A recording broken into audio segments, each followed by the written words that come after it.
Como podemos ver, lo que empezó en una pequeña habitación cerca de Jerusalén se convirtió, por la obra del Espíritu Santo, en un movimiento imparable.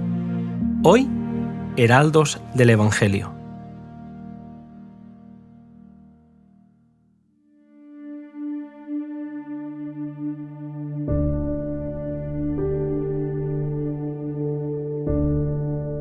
Uno de los lugares que recibieron la visita de los apóstoles fue Chipre, y allí era el propio Bernabé, y allí fue donde Marcos les propuso acompañarlos en su viaje misionero.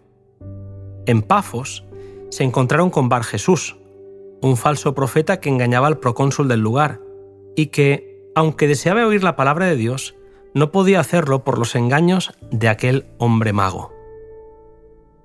Satanás no permite sin lucha que el reino de Dios se edifique en la tierra.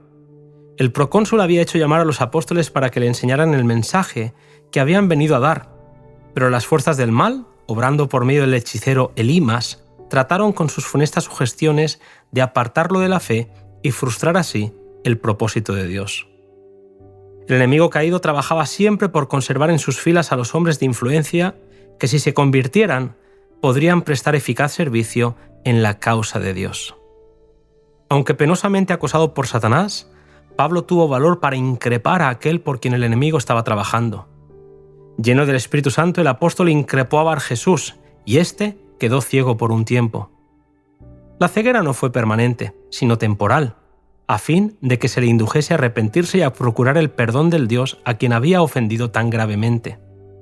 Por su parte, el procónsul, convencido de la verdad de la doctrina que enseñaban los apóstoles, aceptó el Evangelio. Aquellos que predican la verdad de Dios encontrarán al astuto enemigo en muchas formas diferentes. A veces será en la persona de los instruidos, pero más a menudo en la de ignorantes, a quienes Satanás adiestra como instrumentos eficaces para engañar a las personas.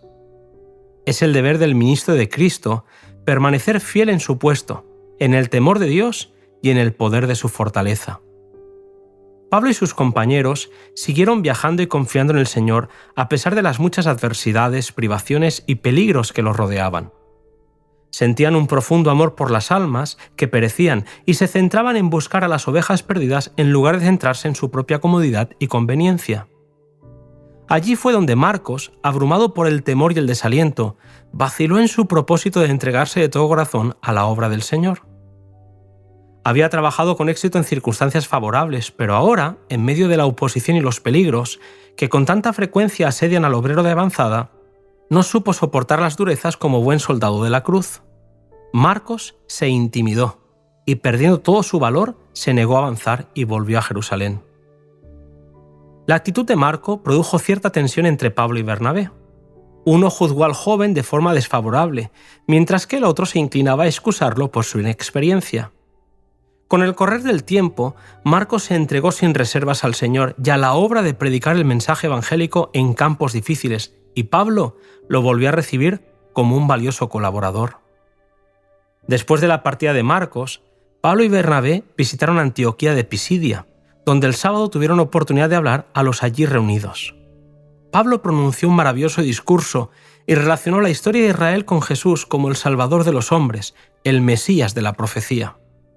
No vaciló en decir claramente la verdad acerca del rechazamiento del Salvador por los dirigentes judíos. Y luego, habiendo hablado claramente del cumplimiento de profecías familiares concernientes al Mesías, Pablo les predicó el arrepentimiento y la remisión del pecado por los méritos de Jesús, su Salvador.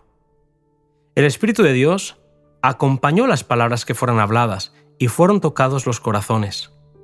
El interés que despertó en Antioquía de Pisidia el discurso de Pablo reunió al sábado siguiente a casi toda la ciudad para oír la palabra de Dios. Pero los judíos, viendo la gran cantidad de gente reunida, se llenaron de celos y se opusieron a Pablo, contradiciéndole y blasfemando. El rechazo por parte de los judíos ocasionó que Pablo y Bernabé pudieran centrar su ministerio en el mundo gentil. Sus mejores energías se dirigieron desde entonces a la edificación del reino de Dios en territorio pagano, entre pueblos que no tenían sino poco o ningún conocimiento del verdadero Dios y de su Hijo. Así, se cumplieron las profecías que anunciaban una gran cosecha de personas no judías. El corazón de Pablo y de sus colaboradores suspiraba por aquellos que estaban sin Cristo, alejados de Israel, extranjeros a los pactos de la promesa, sin esperanza y sin Dios en el mundo. Pablo exaltaba constantemente a Cristo como Rey de Reyes y Señor de Señores. Para los que creen, Cristo es un fundamento seguro.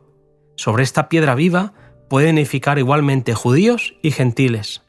Es bastante ancho para todos y bastante fuerte para sostener el peso y la carga de todo el mundo. Este es un hecho claramente reconocido por Pablo mismo.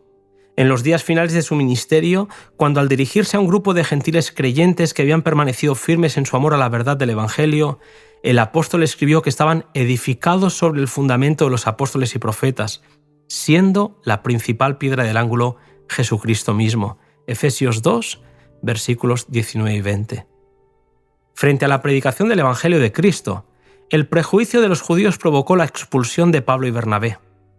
Sin desanimarse por el trato recibido, los apóstoles recordaron las palabras de Jesús: «Bienaventurados seréis cuando os insulten y os persigan, cuando de vosotros digan toda clase de mal por mi causa mintiendo. Gozaos y alegraos, porque vuestra recompensa es grande en los cielos, porque así persiguieron a los profetas que fueron antes de vosotros». Mateo 5, versículos 11 y 12.